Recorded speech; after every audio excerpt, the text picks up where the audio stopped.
welcome to the 2024 OIE APR webinar for ACE grantees. Thank you everyone for joining us today. As people get connected to audio and more people join us, we will do some of our introductory things. So our disclaimer first. This presentation was produced under U.S. Department of Education contract number GS00F115CA with Synergy Enterprises, Inc. The views expressed herein do not necessarily represent the positions or policies of the U.S. Department of Education. No official endorsement by the U.S. Department of Education of any product, commodity, service, or enterprise mentioned herein is intended or should be inferred. All right. And of course, as always, I am here today presenting today's session. And we also have your program officer, Donna Bussell, here. Hi, Donna. All right. And just a couple of housekeeping things before we really get into the meat of the presentation. So first, if you could please make sure that you have your microphone muted unless you're speaking to ask a question during our question slides. That way we can help ensure that everyone can hear the information. Also, as we go through the details of creating and submitting your APR, please use the chat box or the raise your hand function on Zoom if you have a question. That way we can get through as many questions as possible. I will stop at the end of each section for questions as well. But feel free to use the chat box in the meantime. If you raise your hand, I'll wait till we get to a question slide and then call on you at that point. Yeah, and I think that's all. We will be dropping in various links and handouts in the chat if you would like to download those as you go, but you're also welcome to get them at the link that we provide after as well. All right, so here's an overview of our topics and the flow for today's webinar. So we'll go over the reporting requirements for ACE in pretty great detail. We will cover all the parts of your APR forms, including some examples. And then along the way, we will have some opportunities for your participation as well. And so I ask that all of you are as engaged as possible for the duration of this session, even though I know many of you are APR rock stars already. This year, your APR is due on April 26th, 2024. I do want you to note that the time is different. So many of you might be used to submitting your APR by 11:59 Eastern time, but please do note that this year it is due at 4:29:59 p.m. Eastern time. So keep that in mind, particularly if you are in some of the Western time zones. It is earlier in the day, so you definitely don't want to wait until the last day or last minute to try to submit your APR. And here's a look at that kind of general timeline for your annual performance reports. Donna, are they able to go in and enter their information yet for their APR? I don't know if that's been released. Yeah, the APR is open. Okay, great. In G5. Yeah, so in G5, it is open for you to begin entering your information, and then that's due on the 26th. So it's kind of your first roadblock there. And then we get to the end of the grant year, September 30th, 2024. And after that, in October, you will have an APR update due.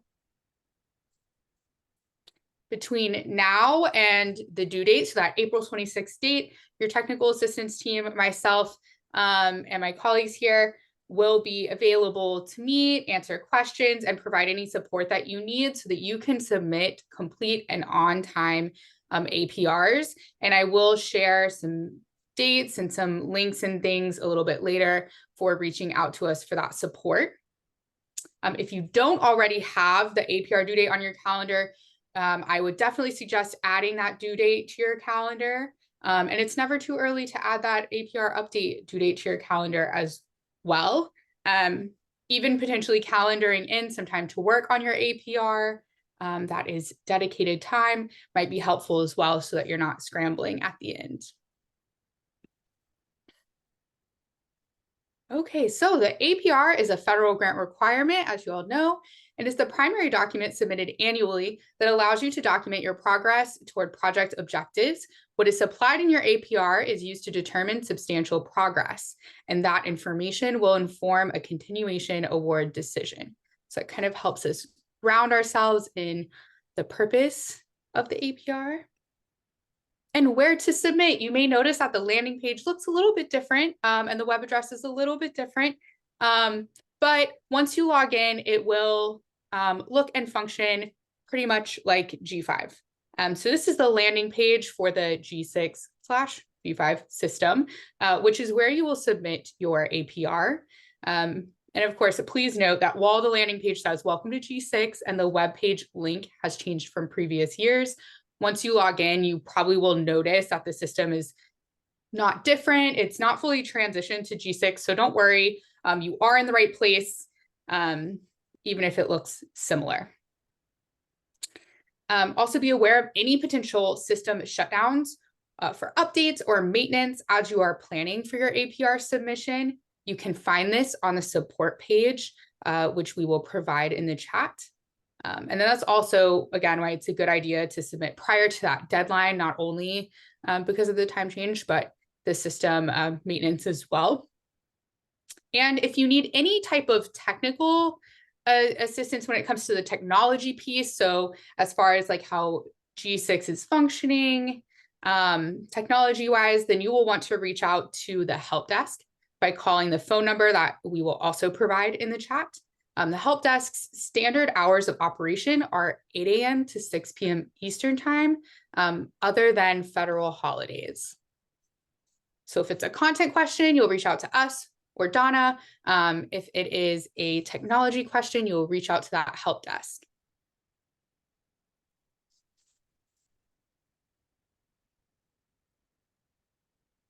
Okay, before completing your APR, I highly recommend that you review the APR checklist for the ACE program, which we will provide in the chat. I definitely would download that now and put that somewhere on your desktop where it's easily accessible. This is a document that will be very helpful to continue to refer back to make sure that you have covered all the pieces and you're filling out all the forms correctly.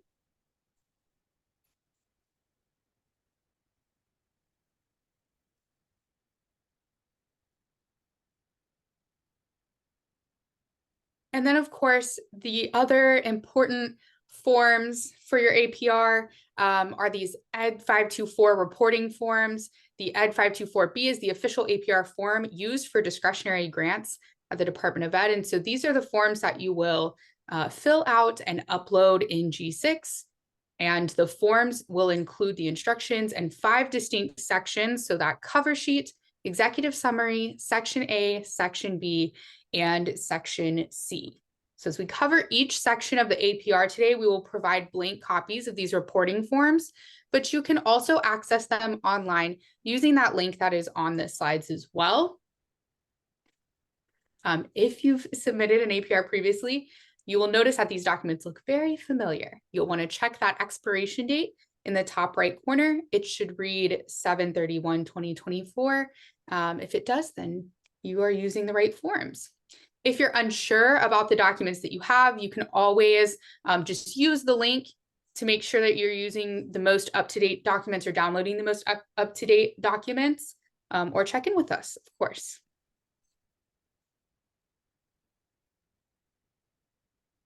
And I will pause there for just a moment so that you can download the checklist if you need to. I know we've had a few new people join us since the checklist was provided in the chat. So Inchin, if you could put the checklist in the chat again. So if you didn't get a chance to download that ACE APR checklist, we're going to put that in the chat one more time before we dive into these sections so that you can go ahead and download that at this time.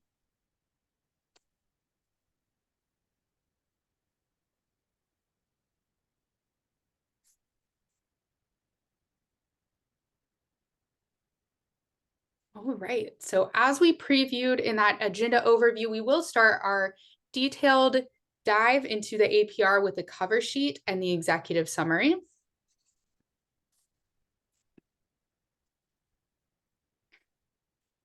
So the first part of the APR that we will review is that cover sheet. There's a screenshot of the cover sheet document on the left hand of this slide. Again, you want to make sure that you're using that most up-to-date form by checking the date. Item 1, the first thing on the cover sheet is your unique PR number. You want to make sure that you include the full number for the grant and that you have the correct PR number. Particularly if you work with multiple grants, you want to ensure that you're using the appropriate PR number for your ACE grant so that the APR report is tied to the correct grant. Then skipping down to item 7, that'll be the next thing that I highlight there.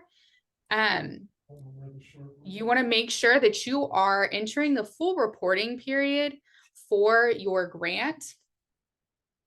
And on the screen, you'll see that reporting period there on the slide. And so that will be 10/2/23 to 3/31/24. So you're only reporting on things during that time period. Then item 8, that's about budget periods contained in the APR. And you'll see there are 3 line items. First, we have 8A, that's total drawdowns from the last grant year. The number that you put in that box should reflect total drawdowns from your last grant year, of course, which would be 10/1/22 to 9/30/23. So that's the full grant year, so all the way to September, unlike 8B, which is total drawdowns from this reporting period only. So that will be a number that reflects what you have drawn down from 10/2/23 to 3/31/24. So even though you're not submitting this report until April, you will not include any April drawdowns in that number there. And then you will leave 8C blank.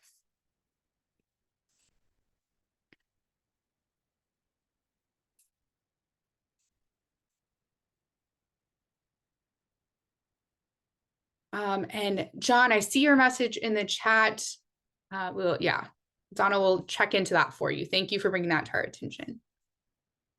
Remember, if you all have questions at any point throughout today's webinar, you're welcome to put those in the chat and we will get to them as we can. Okay, so the next thing there is item 9. If you are claiming indirect cost, you will complete 9A through D as applicable to you. On item 10, everyone will check in A. And so you can see that there on the screen where the X is at. And then item 11, everyone should mark yes and include their appropriate supporting documentation.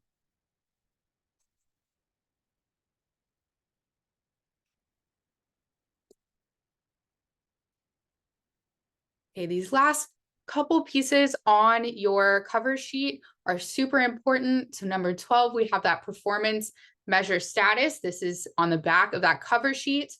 And there are 2 important details to note on the back here. That item 12 there, for 12A, you are going to be indicating yes or no about the completeness of your data for your performance measures.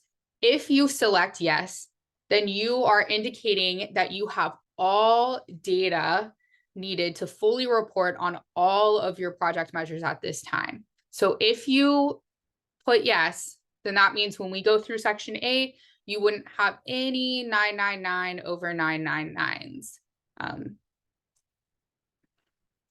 If you check no, then you are stating that some of your data is not currently available or complete, but you will have the data before the end of the grant year. If you check no, then you'll indicate when the data will be available. So end of the grant year would be that September 30th date. So you can put the end of the grant year. If you're not going to have it until after the end of the grant year, you will want to indicate that there as well so that your program officer knows. And a couple of notes that kind of tie this question 12 to your section A data as well. If that data will be available before September 30th, 2024, so if that date that you put on 12B is prior to September 30th, 2024, that means that you will put 999 over 999 for data that you don't have in section A, because you've indicated that you will have it before the end of the grant year.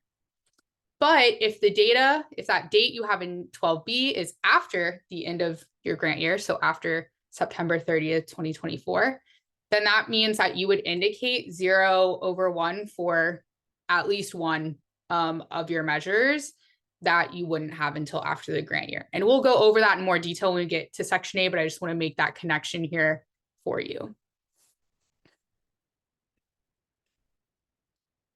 And then this final piece, very important to remember to get this signature. That final item is the printed name and signature of your authorized representative. Be sure to let your authorized representative know to expect this form and that their signature is required so that you don't get caught scrambling to secure that detail. I would even, give them a date, ask them for it back before you actually need it, just to be sure in case you have to follow up. So you will complete the cover sheet in G5, download that completed form, and then have your authorized representative sign the completed cover sheet. Then you'll upload that completed signed form into G5. If you experience trouble uploading your cover sheet to G5, please email. No, actually don't. You shouldn't have problems. But if you do, you'll contact Donna about that if you have any problems uploading that signed cover sheet. But we do need to make sure that the cover sheet is signed. If you're not sure who your authorized representative is, you can also reach out to Donna to double check that so that you're making sure that you're getting the appropriate signature as well. All right. And so, as I said before, we do have a few kind of quiz times sprinkled out throughout that we will do at this time. I'm going to pass the first one to Olani, but before I do, John, I see you have a quick question in the chat. So email PDF of report to OIE project director. You do not need to email a copy of your APR or APR documents to your to your program officer, but you should probably keep one for yourself for sure, just in case. So I definitely would keep a copy for yourself. You don't need to email it to Donna unless you're having like some issues and need to send something to her. But otherwise she'll receive that through G5. Donna, I don't know if you have anything you want to add. Yeah, just as long as if G5, G6 is working for you, put everything in there. Make sure your signed cover sheet gets uploaded into there as well. And I had to go in just now and update everyone's due date. So for ACE, so you should see the APR package there. So if you don't, just message me and I'll see what's going on the G5 end or G6. But hopefully it should be there. So I saw, Tom, I saw your message as well. And that's what I had to do. I had to go back into G5 or G6 and fix everyone's due date because for some reason it was not showing the right due date. Yeah, but we do prefer everything in G5, G6 not emailed to us unless you get a hold of us first. And then if there's absolutely no other way, as long as you email it by the due date still. Yes, thank you, Donna. Yeah, and that, as program officers change and things, sometimes requirements might be slightly different. So it may be different than something that you've heard in the past, but yes, definitely if G5/G6 is working for you, please make sure you submit everything through there. Donna will get it. If you're having issues, just stay in communication with Donna so that she knows like that she's going to be expecting a PDF copy of it, but otherwise G5, G6. And at this time, I will go ahead and turn it over to Olani for a couple just quick checks to make sure that we are understanding cover sheet requirements. Yep. Okay, let's move on. So our first question, it should be having a poll popping up. So the first question, should the grantee indicate yes or no for item 12 on the cover sheet? And so the scenario really is, so you have the project measure is 75% of teachers will increase their proficiency in culturally responsive strategies by at least one level in 3 of 4 categories as measured by an observation rubric. Observation, now this is a key point. Observation data was gathered at the end of fall 2023. And so will you be reporting yes or no in item 12? All right, I see a whole bunch of people going into that chat.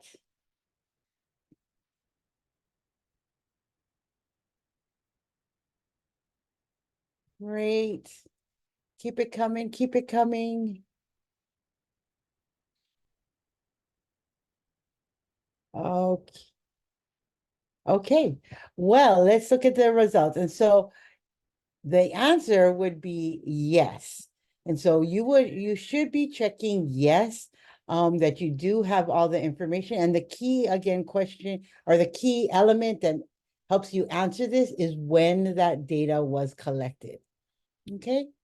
All right, let's move on to question number 2. All right, and the poll should be popping up again. The question is, should the grantee indicate yes or no for item 12 on the cover sheet? Again, same question. Now you might be wondering, like, oh, Lenny, why do you keep asking the same question about number 12? Well, that's because when we review your APRs, this is something that really sort of trips people up. So we want to make sure that you're going to be able to provide this and skate through your APR. And so what is the scenario? Project measure is 67% of students will increase their reading proficiency by at least 5 points as measured by the beginning and end of the year benchmarks. So here's some key points that will help you answer this question. The beginning of year benchmarks were administered in September. The end of year benchmarks will be administered in May. Now, given your reporting period, will you be answering yes or no for item 12? Oh, you guys are on it. I see all of you answering that poll question. Good. Okay, so what is the correct answer? The correct answer is no. And why is that? That's because, again, when you won't be getting the end of benchmarks until May. So you don't have that data yet to be able to report this. So what should you be reporting in this section? It should be 999. And so in item number 12, you will be checking no. Okay, because in section A, like Casey had mentioned, those two pieces are connected. You have reported 999. Okay, let's move on to our tips. Oh yeah, go ahead. Lonnie, if you don't mind, I'm just going to go back and explain them both because I saw someone in the chat had asked about that. So yeah, let me kind of just cover the difference really quick and give you a tip that might be helpful, but you would definitely have to do your APR, in a timely manner in advance to be able to use the tip. So the first one, so remember that your reporting period ends on March 31st. Any data that you collected between September and March is fair game for your APR. All of that data should be included in your APR. Anything after March 31st won't be included in your APR. Those are things that you would include in an APR update later on. So in this case, this first one, you have observation data, which is how you're measuring, at the end of fall 2023 that you can compare to the previous year. So you would just report that increase that you saw based on those fall 2023 observations. But because you have data before March 31st, you would report the data that you have. Of course, if you're like, oh, I want to try to increase that even more and I want to measure again later in the year, you're welcome to do that and then report that new data in your APR update. But because you have data prior to the 31st of March, you still need to report that data that you have. This second one here, you have your baseline in September, but you can't determine whether or not students increased until May. So there's nothing to compare you're benchmarked to until May. And so you can't determine whether you had 67% of students increase or not until after March 31st. So you wouldn't be able to report this data in your APR before the due date based on your reporting period. And then Donna, if you have anything else to add. Just make sure you still have your program measures, the wording within the APR, and then just like they said, put the 999, the explanation of progress of why you don't have that data yet. But I will be, we had a lot of 999s come in, and then we had to reach out a lot of different times to get that data because we still need it before this next APR comes around. Like, you know, our TA team reached out to a lot of you guys for that fall data. If you did put the 999 down, don't forget, make copies of those, keep it in case you have other PDs come in or whoever does your evaluations, because it could be held against you in your substantial progress and the next year's funding. Even this is your last year, but it could count against you. So just make sure all of that is turned in. Yeah, John, and the 999s will be in October. That's when that will be due. Yes. So if you do choose to input a 999 for any of your data, make sure, like Donna said, that you're keeping track of that, because anything that has a 999, you will either have to change to a 0/1 or report the full data in October. So you can't just keep those 999. So if you are reporting a 999, you want to make sure that you're keeping track of that so that you report correctly on your APR update. If you have the data, like in that scenario one, if you have the data, it's always better to report the data. Everyone's APR is a snapshot of 6 months of their grant because of the way the reporting periods are. And then the APR update gives you an opportunity to update that data. But if you report a bunch of 999s in the APR and then don't report that data in your APR update, then like Donna was saying, then we have to track that data down.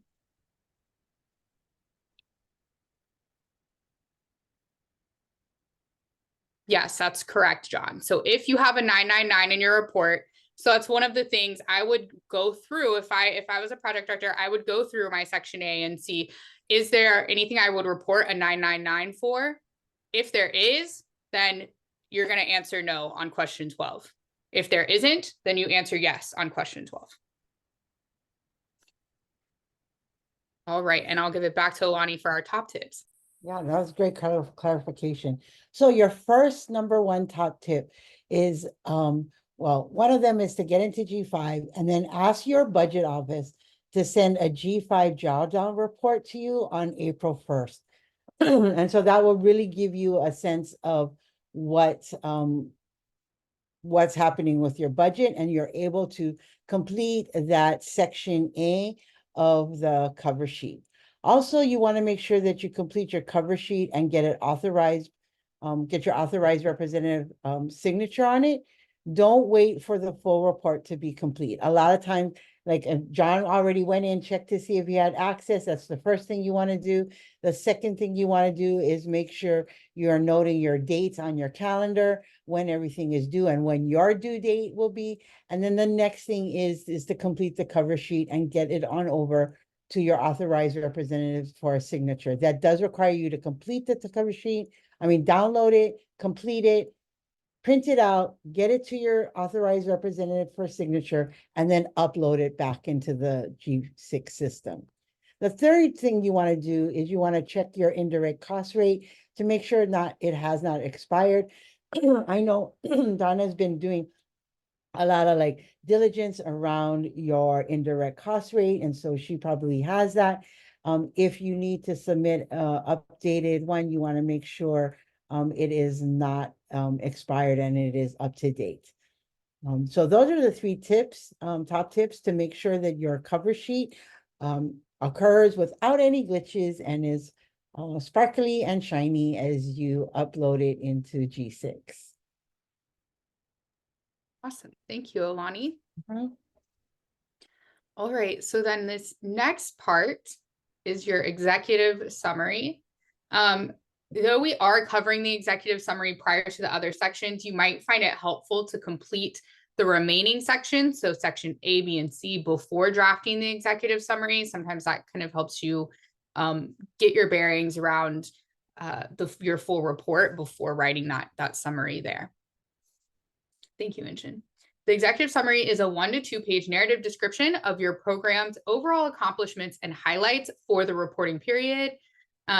And although the narrative portions of section A may help you think through your project in preparation for the executive summary, make sure that the executive summary does not just restate information from those explanations of progress, but that you really provide a robust overall summary of your programming here beyond what is in section A. You can kind of think of the executive summary as a high-level overview that tells the story of your year, encapsulating both the successes and challenges of your project from October through March. And here are a couple of things that you can include in that brief overview of program activities and progress. Things such as how you've met or exceeded your targets, how program activities have impacted your participants, how you plan to build on your success to continue progress towards your program goals and objectives. You might also include things like what challenges you faced in these areas, how those challenges have impacted progress towards associated goals and objectives, how you have addressed challenges or maybe learned from them to inform future practice. And then that last piece that you'll include in your executive summary is any contributions the project has made to research, knowledge, practice, and or policy. Could be local contributions or larger contributions. Totally up to your interpretation and the activities of your programming. Couple of things to remember around the executive summary. Remember that G5 does time out. And so it still times out. So this is definitely an area of the APR, particularly where you will probably want to draft it outside of G5 and make sure that you're able to save and come back to it. It might be something that you don't necessarily do all in one sitting, or that you have other people contribute to or look over. That can be helpful. Another thing to note that is different from prior years is that you will upload the cover sheet and the executive summary separately.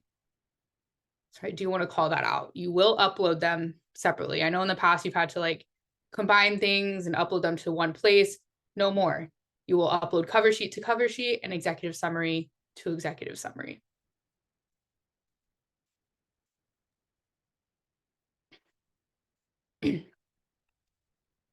Okay, so we have a couple more questions specifically around the executive summary to check our understanding, and then we will pause for questions after executive summary. Awesome. All right, so there should be another poll popping up for you at this time. The first question here is, how many pages should the executive summary include? I'll go ahead and take a look at that.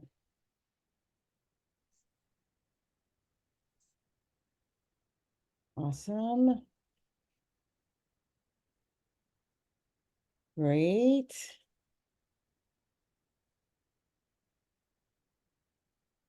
Got a couple more people completing it. I'll give a few more seconds. Yeah. All righty. Let's go ahead and look. Okay, so if you answered at least one page, but not more than 2 pages, that would be the correct answer.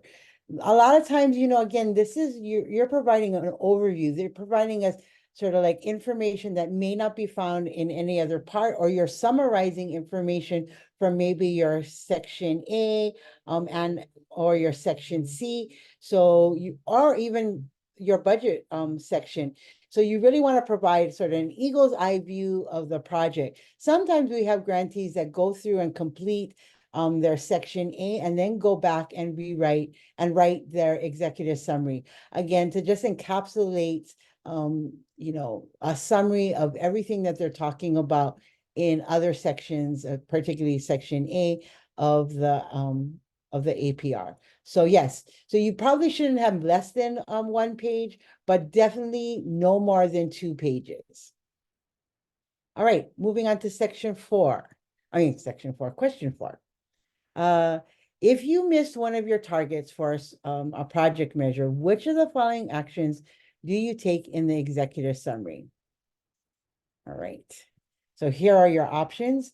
A, you don't talk about the challenges.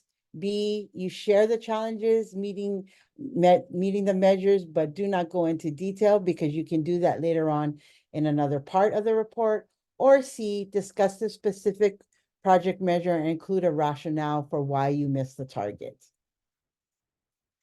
Let's go ahead and allow you some time to complete those questions. Awesome.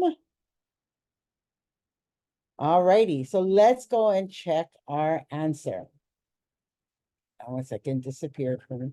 So again, if you want to share their challenges in the meeting, in meeting the project measures, but you're not going to provide a lot of detail, that is the correct answer. Why? Because you're going to have other places in your section A, or maybe even in your narrative for section B, to go ahead and expand and provide more detail as it relates to those challenges. Again, just remember that the executive summary is a broad sort of overview about what's going on in your project. All right, let's move to the hints and the top tips. So again, number 1, stick to that 2-page limit. You can put measure-specific information in section A. Also, if there's like maybe some challenges with your budget and expending, you can put a lot of more detail in section B and also section C. So really want to keep that executive summary to 2 pages.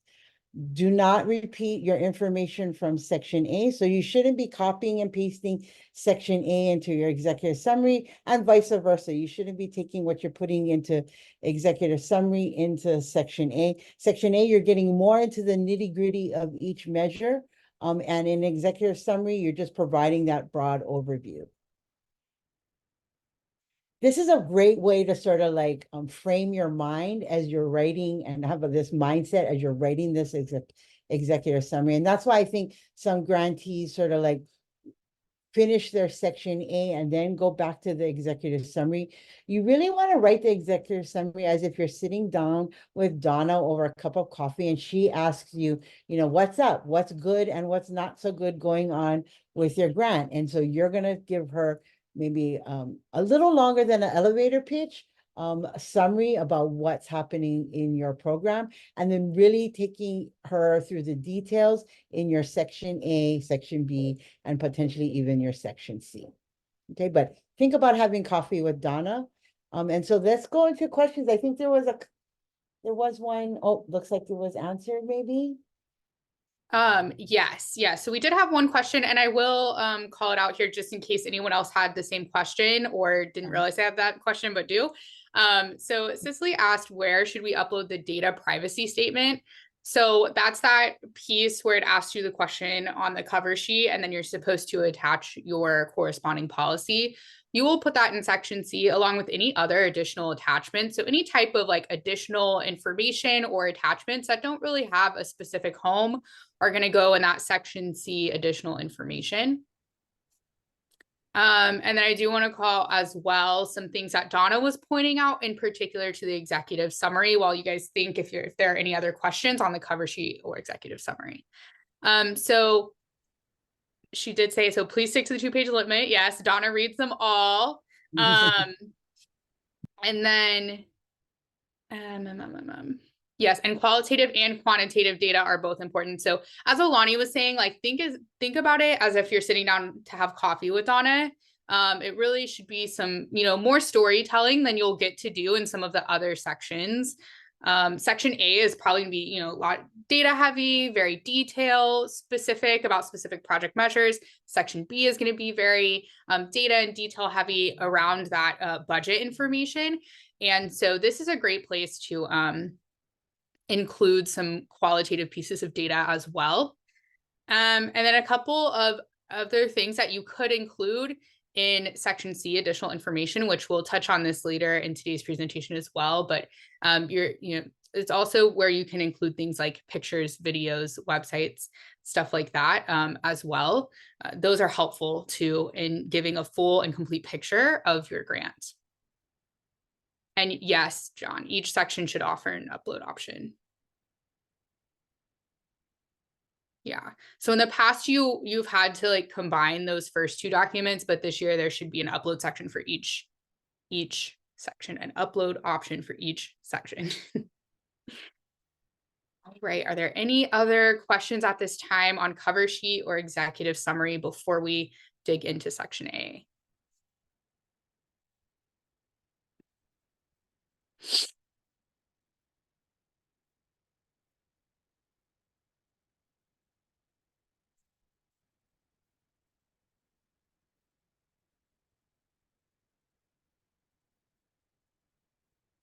Okay, we will go ahead and move on to section A, but if you think of anything else later on, feel free to put that in the chat, even if we're not in that section.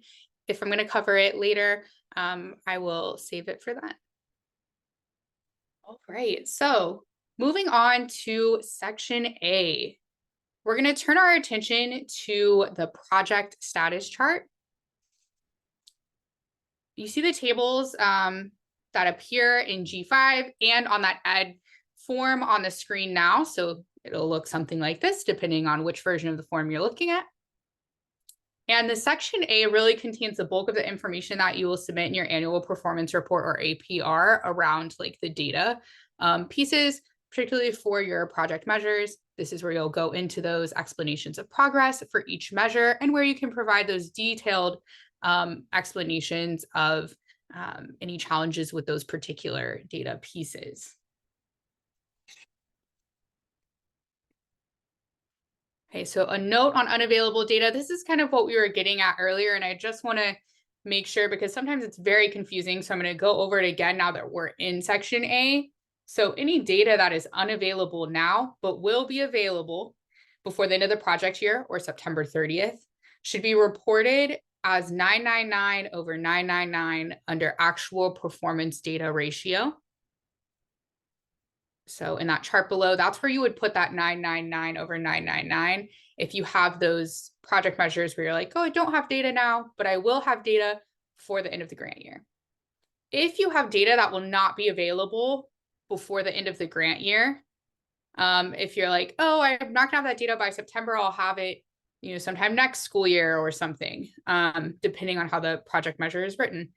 Those pieces of data will need to be reported in that same actual performance data ratio box as a 0 over 1. So a 0 over 1 means I'm not going to have this data before September 30th.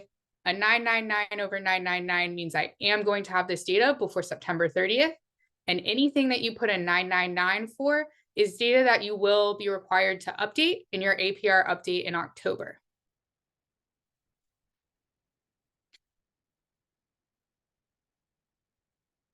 So where that teal box is on the screen, that is where those ratios would go.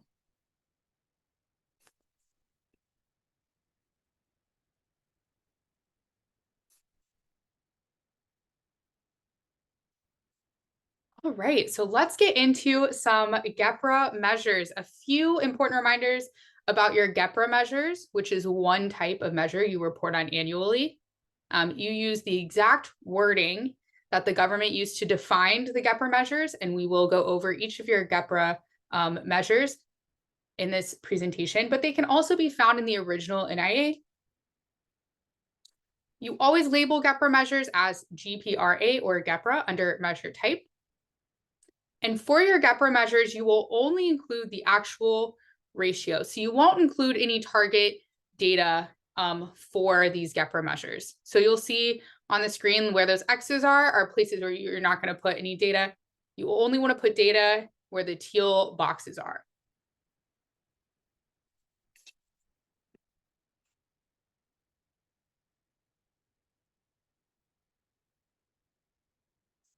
And yes, thank you, Donna. We will go over some explanation of progress, specific things, but of course, if you do indicate that you have any unavailable data, you will need to explain in that explanation of progress why that data is not available yet, when it will be available, and how you're collecting it. So you'll still need to fill out an explanation of progress for every single measure, regardless of whether you have complete data or not. Okay, so we're going to spend a little bit of time on these ACE GEPRA measures. There are quite a few of them.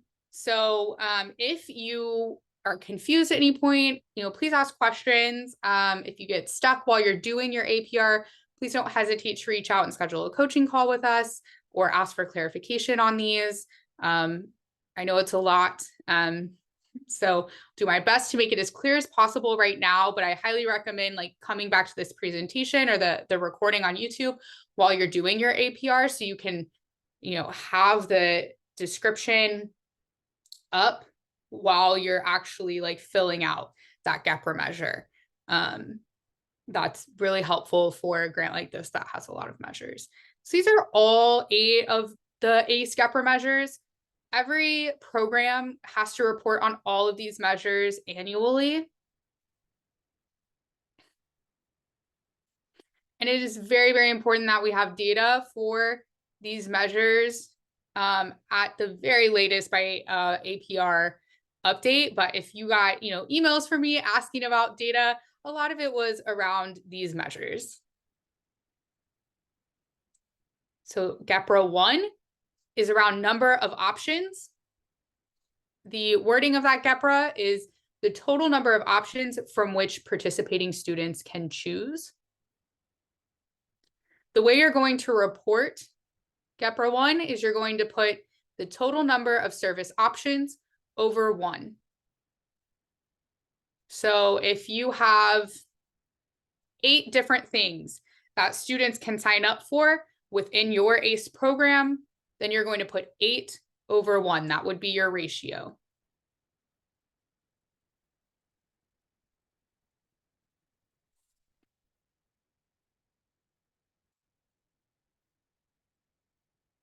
Okay, the second GEPRA measure is the number of culturally relevant options. The wording for that GEPRA is the number of options offered from which participating students can choose education-related services that are culturally relevant as determined by the grantee. So I'm going to highlight 2 key points for this GEPRA that are confusing sometimes for people. So first, you personally, you as a grantee, each of you in your programs determines what is culturally relevant. So we don't tell you how to define culturally relevant or what counts as culturally relevant or not. You make that determination. That's the first thing that we get a lot of questions around. The other thing is that when people report this measure incorrectly, a lot of times it's because that bottom number doesn't match their GEPRA 1.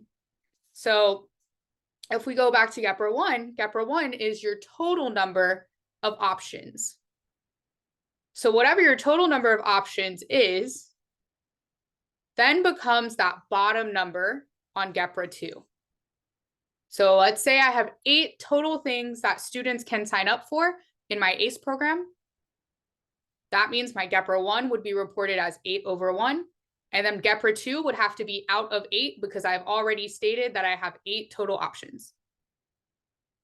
And then that top number is the number of those options that your program deems as education related and culturally relevant.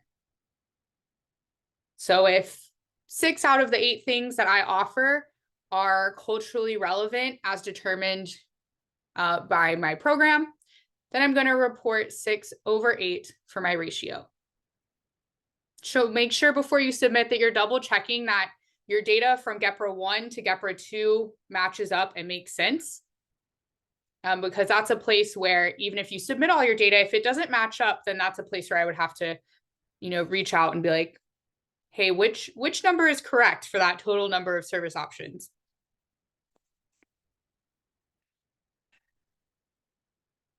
And this is an example, again, of what this looks like. So you'll see for GEPRA 1, we have that exact wording. You'll make sure you put that exact wording in the box. We have GEPRA for measure type. We are not putting data in target. We are only putting data in the actual performance data section. You'll see in this example, there are 4 total options, so they reported 4 over 1. You'll also see there, like I said, that GEPRA 2 is then out of 4 because they have those 4 total options, and they said 3 of them were culturally relevant. So your GEPRA chart for GEPRA 1 and 2 should look something like this as far as which boxes are filled out and how data is reported.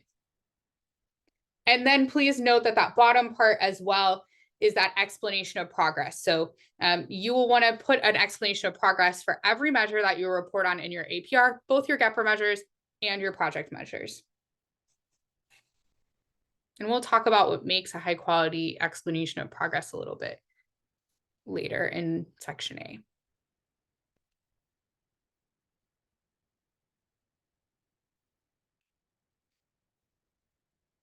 All right. So GEPRA 3, this is another place where we tend to have quite a bit of confusion for this grant in particular. So GEPRA 3 is not asking you how many of your project measures you have met total. So a lot of times people read this and think they have to tell me, oh, I have 10 project measures and I met 6 of them. So then they report it as 6 out of 10. But there's really only 2 options in terms of reporting for GEPRA 3. Either you didn't meet the objective or you met the objective in that grant year. If you didn't meet the objective, you report it as 0 over 1. If you did meet the objective, then you report it as 1 over 1. So there really are only those 2 options for the third GEPRA. So the third GEPRA reads the number of grantees that meet their educational outcome objectives. It gives you some examples there in parentheses, as defined by the grantee. So you should be reporting on the same objective every APR. So you should have in that first year selected a primary educational project objective. So you should have selected one of your project measures that you wanted to use for this GEPRA. And then each APR, you're just reporting whether or not you met that one project objective. So either 0 over 1, you did not meet that one project objective, or 1 over 1, you did meet that one project objective. So you'll want to look back at your APR from last year and make sure that you're reporting on, you're using the same project objective again this year.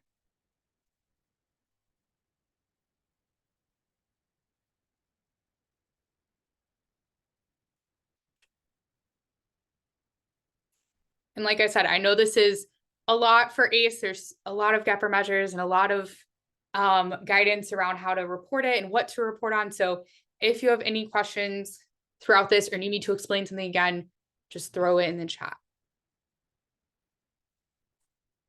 Okay, GEPRA 4, halfway mark. So your GEPRA 4, the language reads the total number of students served. And so this GEPRA measure is a little bit more straightforward. It's kind of like total number of options. You're just going to put the total number of students that are served by your ACE program over 1. The only thing here really of note is you won't count a student more than once. So let's say a student takes advantage of like 2 things that you offer, right? It's still the same student. So they're 1 student.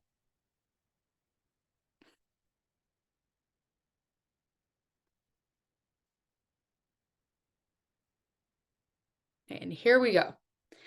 So this is what objective or GEPRA measures 3 and 4 would look like in the chart format. Couple of things. So just to reiterate on that GEPRA 3, you'll see in the explanation of progress, like which project objective was selected. You'll want to make sure that you indicate which project objective you're using for GEPRA 3 so that that's clear to Donna when she's reading your APR. You'll still put the exact wording of the GEPRA in the box up here in the performance measure box, but you'll want to call out what you're using. And so you'll see in this example, they're using attendance. So they were measuring attendance. They had a goal around increasing attendance. And so that's dictating what they're reporting in their ratio. So they met their attendance goal from their project objective. So they reported a 1/1. Had they not met their attendance goal that year, then they would report 0/1.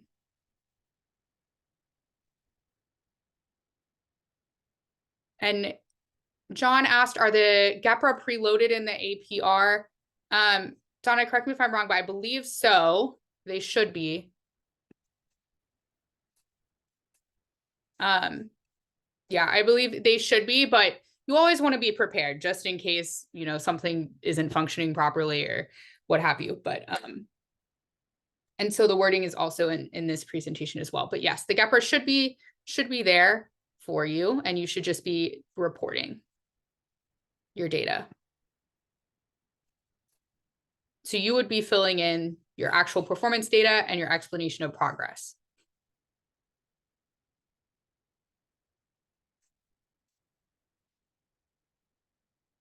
And you'll just want to double check that the measure type is correct, that you're only filling in actual performance data and not target data, and that you have a robust explanation of progress. All right, so moving on to our next two GEPRAs. We have GEPRA 5. The language here is the percentage of parents who report that the number and variety of options offered meet their children's needs. So you'll report the number of yes or positive parent responses over the total number of responses. So if you have 84 parents respond to your survey, 84 would be the number at the bottom. And then the number of those responses that were positive to your questions, that would be the number on the top. So if I have 80 parents out of my 84 satisfied based on my survey, then my ratio would be 80/84.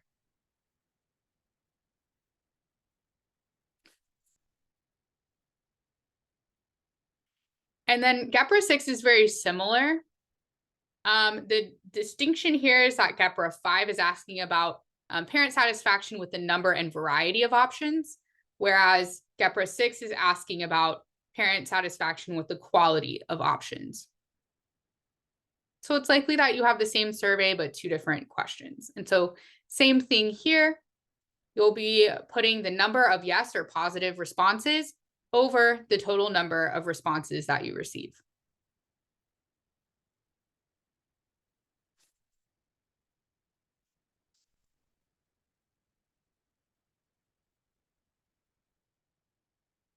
All right, and here is an example of those two GEPRA.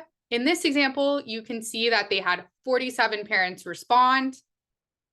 And for variety and number, 35 parents reported that they were satisfied or indicated a positive response. So their ratio is 35/47. And then for that second one, the quality of options, they had 39 out of the 47 parents that responded respond positively.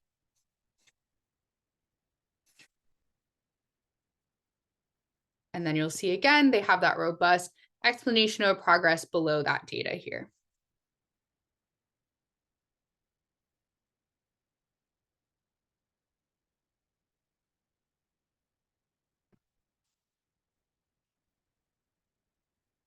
Okay. GEPRA 7 is response time. And so that language is the average time it took a grantee to respond to requests for specific services. This is another one that can be confusing sometimes. You want to make sure that you're reporting this as hours. So you'll put the average number of hours it takes to respond to requests for specific services over 1. So for instance, if on average it takes 1 day, then you would put 24/1 and not 1/1. So make sure that you are calculating this in hours. If you keep track of it in days, you'll just want to make sure that you take that average and you multiply it and so you can convert it into hours.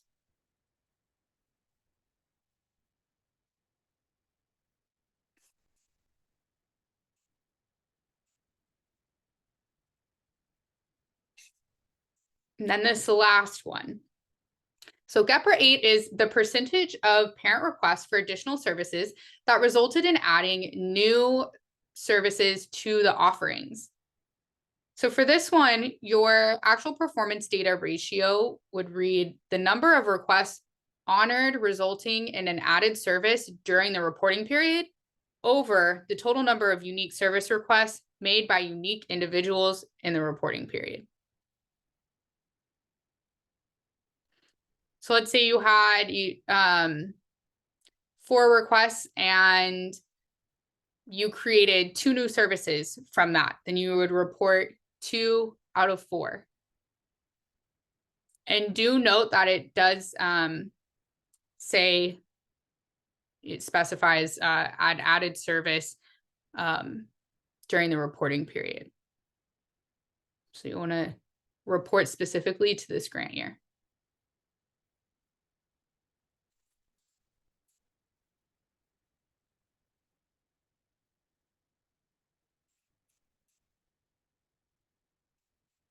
So here you can see an example where this person was likely keeping track in days. You can see in the explanation of progress, they said they're averaging a 17-day turnaround for personalized responses because of the volume of their requests, and that they strive for follow-up within 10 business days. So then when you look at their actual performance data, you can see that they reported a rather large number, and that's because they have converted that into hours. So you'll want to make sure that you are reporting hours like this example here. Even if it feels like that's a big number, that's okay. Just report in hours. And then the percentage of parent requests for additional services that resulted in adding new services to the offerings. You have number of new services created over total number of requests. And as always, you'll want to include a robust explanation of progress.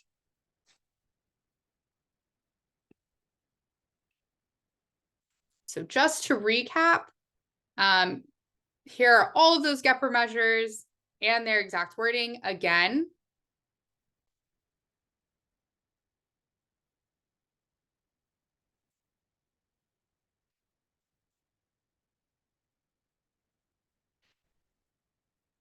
All right, so project objectives.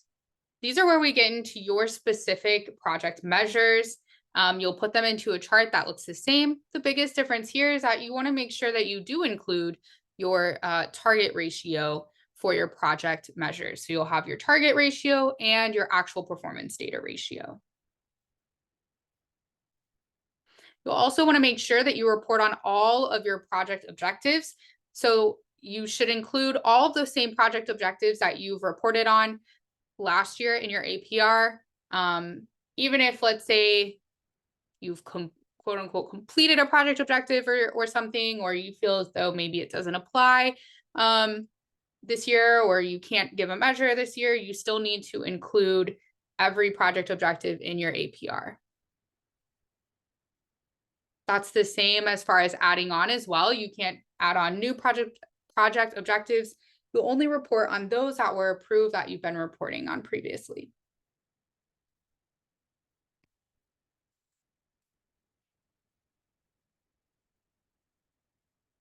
Here is an example of what a project objective status chart might look like. So notice that you have the full language of the project objective. You want to make sure that you're using the same language that you've used when you've reported in the past. You don't want to change that from year to year. You'll want to make sure that the measure type is project. Then you'll be sure to include your target data. And then your actual data. So that target data is the goal for that project objective. And then the actual data is the data that you have from this reporting period. You'll see here that this top one, there's a 999 over 999. So that would indicate that they do not have that data yet because they don't have graduation data yet.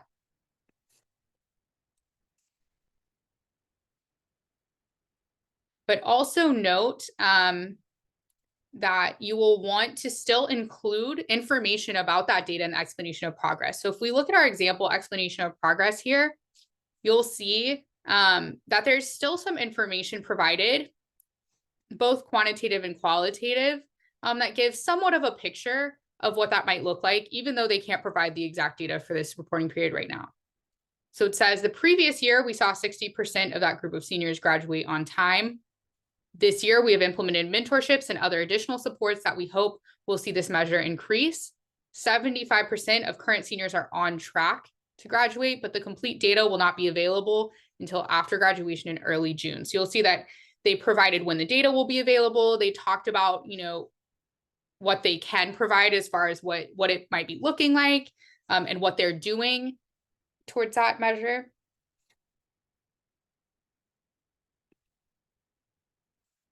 Which brings me to some further detail about the explanation of progress sections at the bottom of the Section A project status chart pages. When you are writing your explanation of progress, you will want to provide both quantitative and qualitative data that gives the reader insight, not only about whether or not your goals were met, but also provides insight about the background and context under which you were operating, as well as the challenges you overcame. In the narrative explanation of progress sections, you should demonstrate how you have met or made progress towards the measure.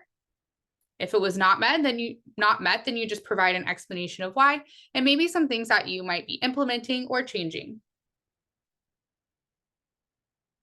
Keep in mind that these sections should be different from your executive summary, and that they are very specific and detailed in relation to each GEPR measure or project objective. There are a couple of look-fors to make sure that you have some high-quality explanations of progress. So it should provide detail about the reported quantitative data.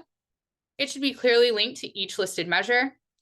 And it should explain how the data is collected and compiled for reporting. Here is an example that's a little bit bigger and more blown up for you. So this is an example that is for GEPRA 5. So the percentage of parents who report that the number and variety of options offered meet their children's needs. And it has some of those look-fors that we just discussed. So it talks about how they're measuring progress towards this measure. So all participating families received a link to complete an annual survey. It talks about methods for reminders being sent out. It provides how many completed that survey. It also talks about what they might do to increase survey participation moving forward. And then it gives some insight into the actual survey responses themselves, as well as some qualitative pieces. So you'll see towards the end there, they have qualitatively, families and students have reported through empathy interviews that they have found value through their involvement in the various tracks offered. So you can add some qualitative data here too, that helps kind of beef up each of these reporting sections. And just looking ahead, remember that whatever you do have as a 999 in this Section A, you will have to update by the end of the grant year in that APR update that is due on October 24th. If you make any, you input any 999s now, please make sure that you keep track of what measures you did that for, both GEPR and project objectives, to make sure that you are submitting a complete and accurate APR update at that time. And now I'll pass it over to Alani for another quiz time, or actually Sarah, I think. Yeah, just to keep you on your toes. Yeah. Wait till you're awake. We're Yep. switching it up. So for our first quiz question of Section A, let's say that you have a project measure. By the end of the grant, 90% of participating students will be on track to graduate on time. Now you move into your Section A. Should you be writing 999 over 999 or 0 over 1 as your data? So I'm going to launch that poll, fast finger in your answer. Which one? 999? 0 over 1? Well, y'all have the fast fingers. You came ready for the polls.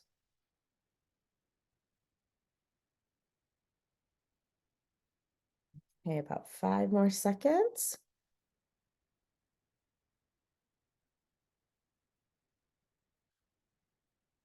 All right, in the interest of time, I'm gonna go ahead and cut it off. And it looks like we're a little bit torn, but most of us were thinking 999. Okay. So let's see, let's reveal. It's 0/1. Here's the reason. Look at that first little clause on your sentence. I'm going to bring out my little English teacher heart. By the end of the grant. Well, the grant's not going to end by September. Your grant year will end, but the grant won't. So you won't have full and complete data for this until the actual end of your project. So that means you will not have data available this grant year, so you'll report 0/1. I know we're a little tricky. For this next one, which of these, now here's the tricky part on this one, is not a good tip? All right, I'll go ahead and launch it. Which one is not a good tip? Keep your response brief. Tell the story. Use section C for that additional info. Sarah, I think it still has the matching from STEP. Oh, is it not? Let me fix that. Sorry. Sorry, we had one right before this. I have clicked the wrong one. Yeah. Which one is not a good tip? All right, let's try this again.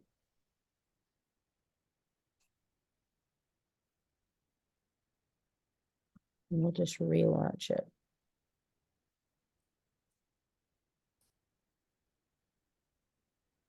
Is it showing up now? It's weird. It's showing up on my side, so we'll see. I don't know. I don't see it. If someone can put in the chat if they see the poll, I'm not sure what everyone else is seeing. Question 6 may be being Still the pursued. same. Okay, so they said it's still the same as before. Okay. Yeah. So why don't you go ahead and put your Oh. answer in the chat? Yeah. Just throw A, B, C, or D in the chat. Sorry, it's so many APR webinars. Well, and it's interesting because it's showing the right question on my end. I think Zoom's just over us. Yeah. Yes. Zoom's like, no, I'll be taking a nap. All right. So it looks like so far, most people are leaning toward A. I have some news for you. It's A. So yes, while we do want you to be on point, we want you to be on topic, we don't want you to be brief. We want a robust explanation of progress. We want you to take the time to tell us the whole story. So don't keep it too brief. And that takes us to a few top tips for section A, because that is the bulk of your report. So before you hit submit, just go back and do a double check. Do you have all your GEPRA measures? Do you have all your project measures? And then review these slides. We'll send you the slide deck after this and make sure, am I reporting this the way that I've been asked to for my GEPRA measures? Okay, next one, write your explanation of progress outside of G5. There are 2 reasons to do this. 1, there's no spelling and grammar check in G5. So it's really easy to make typos or accidentally write something you didn't mean to. Whereas if you type it outside of that, you're able to run a spelling and grammar check. Number 2, G5 does not save your work as you work. So it's notorious for timing out. If it times out, all of that beautiful writing you've been doing floats away and you are very sad. So write it somewhere else, do that quick spelling and grammar check, and then copy and paste it in. And if it times out, no biggie, you're just copying it back in instead of potentially being quite angry with your computer for the day. And then final one, don't slack on the explanation of progress. Okay, this is your chance to tell the story behind the data. So tell the whole story. Don't just tell us one chapter. Tell us that whole story. Take the time, write it out. You'll be happy you did.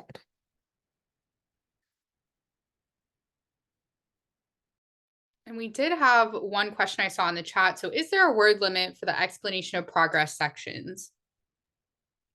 Yeah, there's actually a character limit that I am not remembering off the top of my head, but as y'all move into section B, I'll pull up the character limit. Yeah, we'll look that up for you. But if there is anything that you run out of room, you can't include, but it's important, thank you, Cicely. So 4,000 characters is the character limit. But if you run out of room and there's something that you want to include and you can't fit it there, that's what section C is for. So feel free to put anything you can't fit somewhere else into section C under additional information. Yeah, thank you, Adrian. That's perfect. You just add it to section C. All right. In the interest of your time, I'm going to move us to section B, but if you have any other questions, just throw them in the chat. Section A for ACE always takes super long. So section B is at budget information. So we'll continue our walk through the reporting form by running through this budget section. And I'm going to go a little bit faster through sections B and C, but as always, you're welcome to throw in any questions or let me know what's confusing.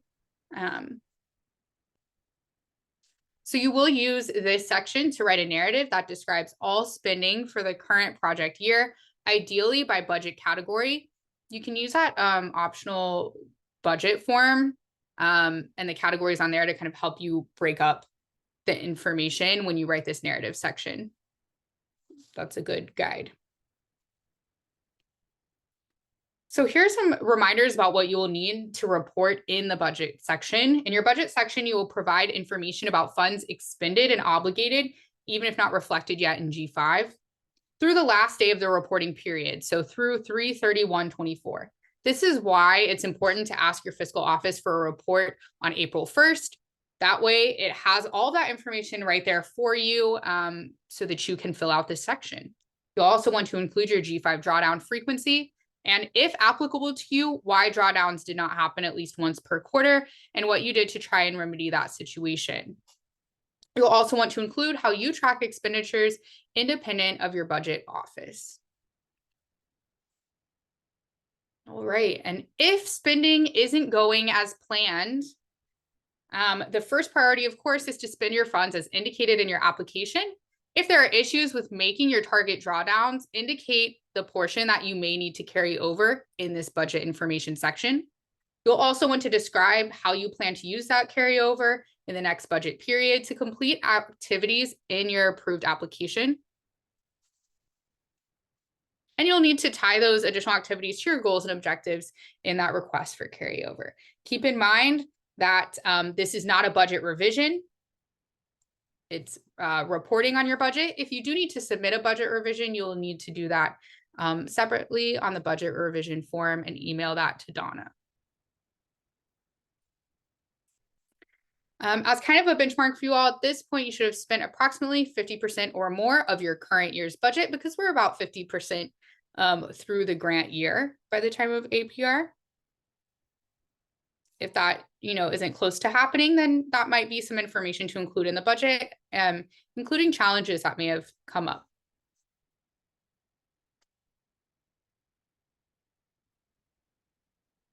This is our optional budget reporting tool. If you choose to use your own form and not this tool, just make sure that your own form includes all of the information contained in the optional budget reporting tool. All of the information is required, but the form itself is not required.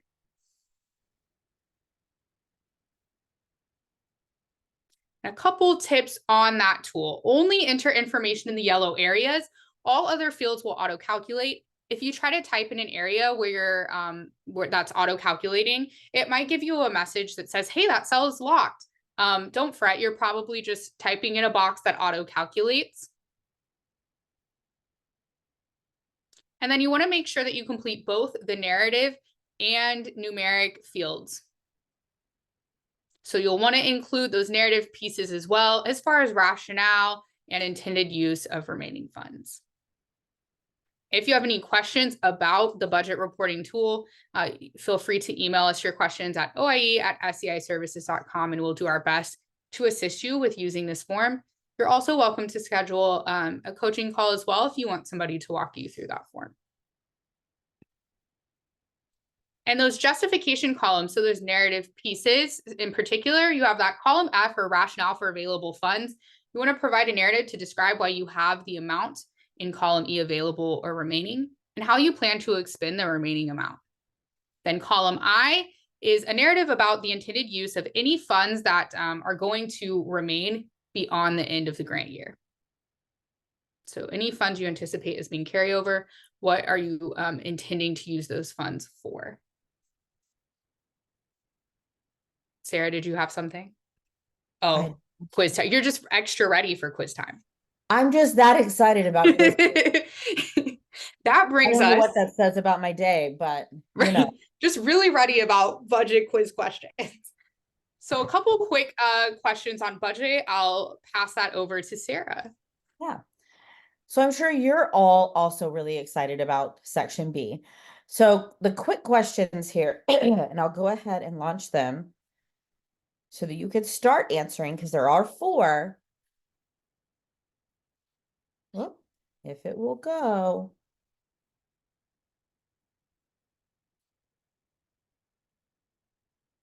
It's being quirky today. There we go.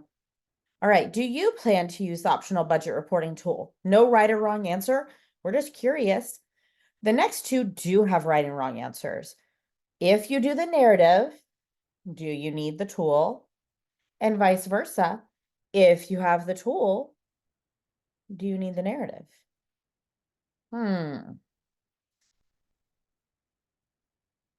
Just getting lightly tricky here in the afternoon. I'll give you a few more seconds to lock in, but we're going to keep it pretty quick just to try to conserve time a little bit.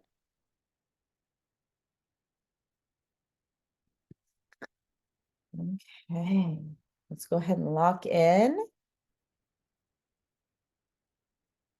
And all right, so it looks like most of us plan to use the optional budget reporting tool.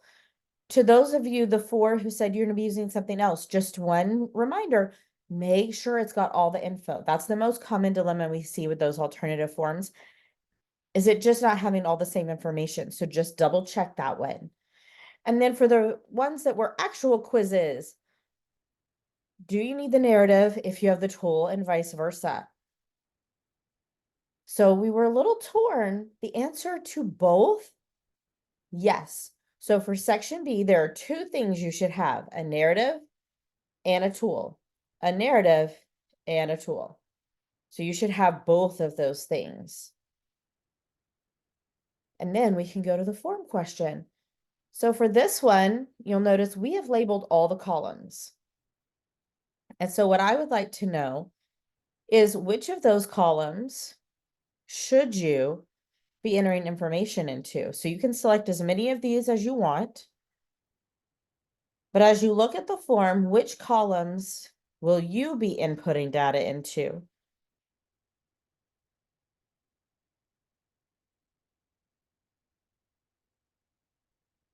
If you're on a cell phone, you may be at a slight disadvantage. This may be a little small for you, but hopefully for most, you're able to see that. I see folks are starting to put their answers in. All right. Let's see.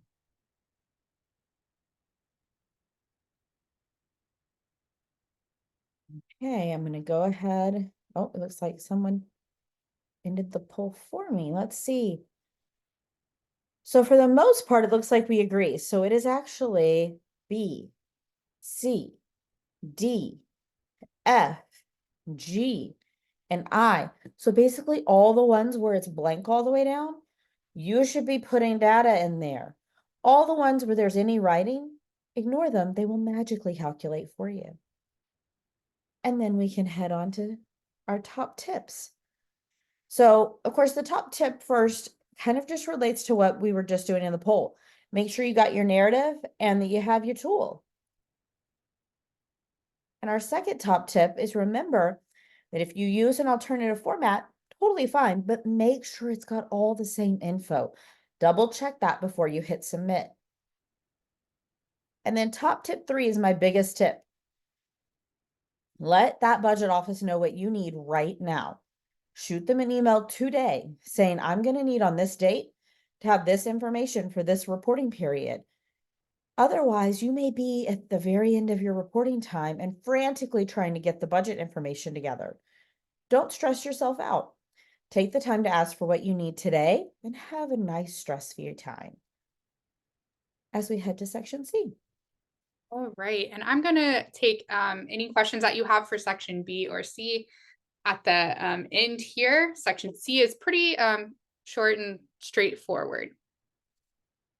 So the final section, section C, is where you get to include any information that either did not fit into the other sections or any other additional information that just didn't have a clear home elsewhere. You might include things like photos or student work samples, articles, some of those things Donna was pointing out earlier in our session, accolades from other agencies or organizations. Really highlight and spotlight your program in this section. You can also provide any other, appropriate information about the status of your project, including any unanticipated outcomes, benefits from your project. This is also that area where you can include anything that didn't fit in that executive summary or section A. For section C, you will upload everything as one PDF. So you want to make sure that you combine those PDFs if you have several documents that you want to include or highlight. And then we do have an optional reporting tool for section C as well. This is a tool to support your APR reporting for section C. While there are existing directions around section C, which we just talked about, there's also some key information that OIE would like that is not currently captured in the forms. And so this is where you will input a lot of that information.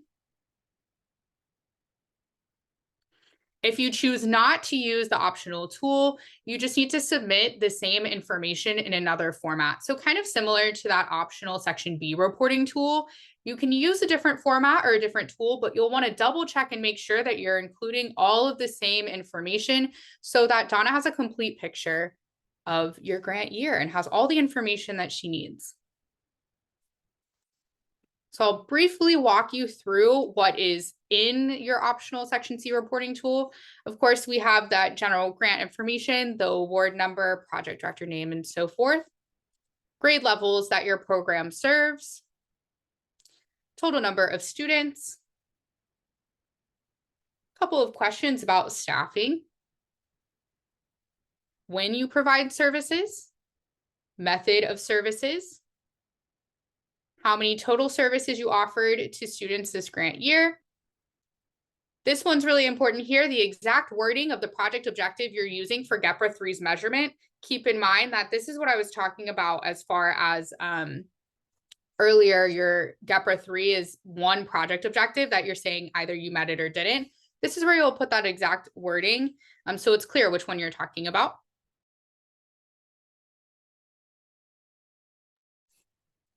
What, if any, language learning services are provided in your program and in what languages?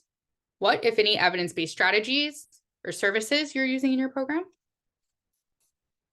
And partners. The last few items on your section C reporting tool, any key personnel changes, or you can just state no changes if you didn't have any. How you plan to sustain program activities. Any planned changes to your project activities. And then one sentence on your greatest project success and your greatest project challenge. And that's it for section C, straight to the point. Yeah. All right, and it's Sarah's time now. And we're going to fast finger this one in because I know you know. Is section C a place for you to put any information that did not fit in the other sections?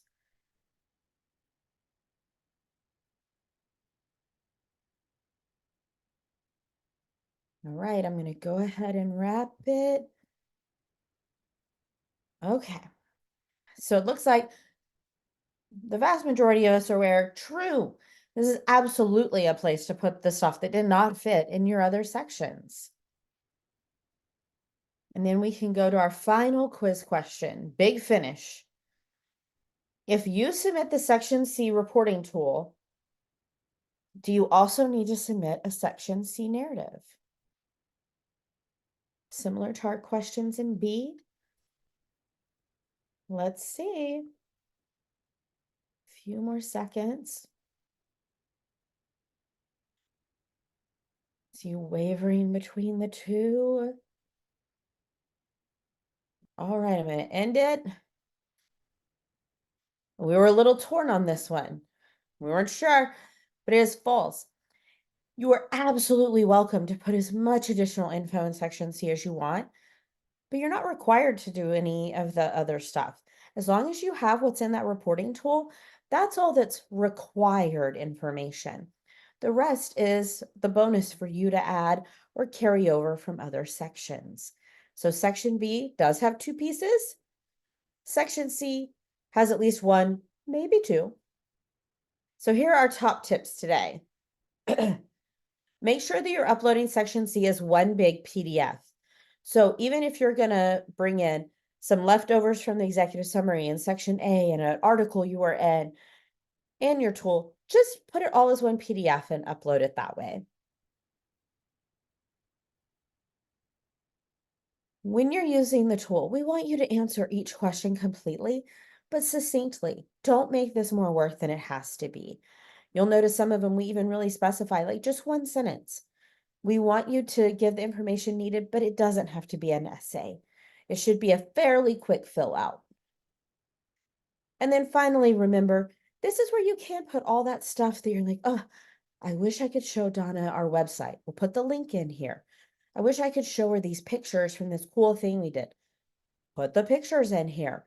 You have a good 10 megabytes of upload here. So feel free to upload any of that additional information. You're like, I just don't know that it fits anywhere else, but I'd love to show you about my program. All right, thank you, Sarah.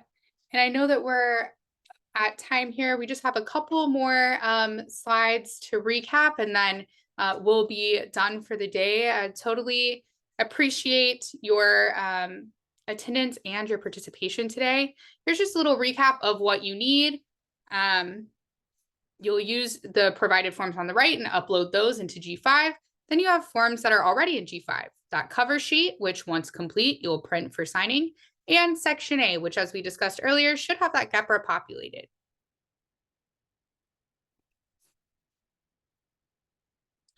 And then a little note about continuation awards. As we started out by stating the purpose of your APR is to determine if your program is making substantial progress and to make decisions about continuation awards. OIE makes every effort to process all continuation awards by the start date of your anticipated budget period. However, grantees who do not submit an APR on time, have missing information, or have not made substantial progress may experience a delay in receiving continuation awards. And then OIE will update you about any carryover requests. And remember that you should not assume that your carryover requests are automatically accepted or approved unless Donna approves them explicitly. A couple other important reminders: G5 is open for reporting. If you have any technology issues, contact the help desk. Any content questions or issues, you can contact us or Donna. Only the project director of record in G5 may submit the report. And G5 will not accept reports after the reporting deadline of April 26, 2024, 4:29:59 p.m. Eastern Time. You will not be able to go into G5 after that deadline to revise your report either. And then one final little note here about APR submission is make sure you don't leave that APR in draft form and unsubmitted. You'll want to double check that you finalized and submitted your APR. So I would, after you think that you've submitted it, logged out, I would log back in and just do a little double check that it says that it has in fact been submitted. Which brings us to our final top tips of the day.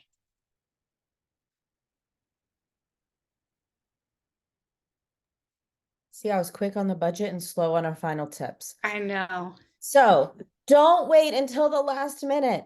Please, after you get off of this today, humor me and just go make sure that you can log in. I just realized that you can't even see me begging. How is that effective? Please go log into G5. make sure you can actually get in. Every year I have people calling the week that it's due or the day that it's due going, can't get into G5. Don't let that be you. Go check it today, please, please, please. The second being, make sure that APR says submitted with a date and time. Here's what I encourage all of you to do when you think you're done. Log out of G5 entirely. Log back in and see if it says out beside your report submitted with a date and a time. If it doesn't, you didn't submit it.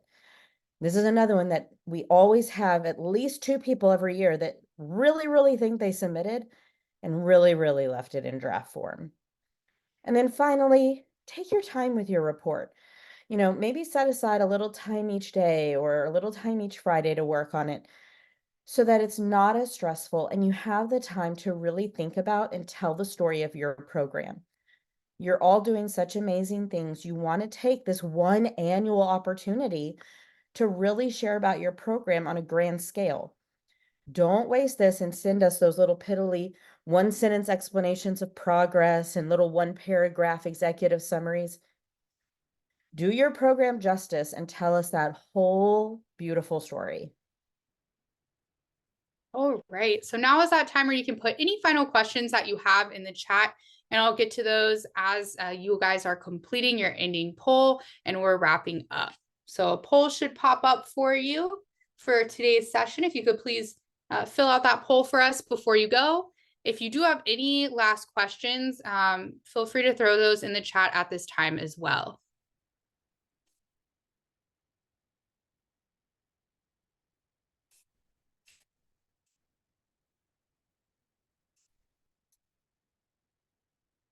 All right. Just another reminder, you can never hear it enough. The APR is due on April 26th at 4:29:59 p.m. Eastern Time.